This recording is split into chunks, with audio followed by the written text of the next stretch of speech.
वैष्णवी हगवणे आत्महत्या प्रकरणाला आणखी एक मोठं वळण आलंय। वैष्णवी हगवणेचा नवरा शशांक हगवणे आणि सासू लता हगवणे यांना आता आणखी एका गुन्ह्यात अटक होणार आहे।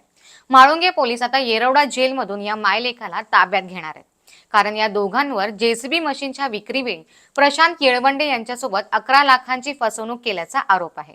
मार्च 2022 मध्ये प्रशांत येळवंडे यांनी लता हगवणे आणि शशांक हगवणे यांच्याकडून एकूण 24 लाख रुपये किमतीचा जेसीबी खरेदी करण्याचा व्यवहार केला होता। सुरुवातीलाच 5 लाख रुपये रोख देऊन त्यांनी जेसीबी ताब्यात घेतला, परंतु त्यानंतर लक्षात आले की या जेसीबीवर आधीच एका बँकेचे 19 लाखांचे कर्ज आहे। हा मुद्दा समोर आल्यानंतर दोन्ही पक्षांमध्ये दरमहा 50,000 रुपये हप्ते देण्याचा तडजोडीचा करार झाला। त्यानुसार येळवंडे यांनी एकूण 6,70,000 रुपये लता हगवणे यांच्या खात्यावर जमा केले। मात्र या रकमेचा वापर कर्जफेडीसाठी न करता हगवणे कुटुंबाने स्वतःसाठी केला असा आरोप आहे। या संदर्भात येळवंडे यांनी म्हाळुंगे पोलीस ठाण्यात तक्रार दाखल केली होती। हगवणे मायलेकाने जेसीबी मशीन विक्रीच्या व्यवहारात खोटे आश्वासन देऊन आर्थिक फसवणूक केली। या तक्रारीवर न्यायालयात सुनावणी झाली।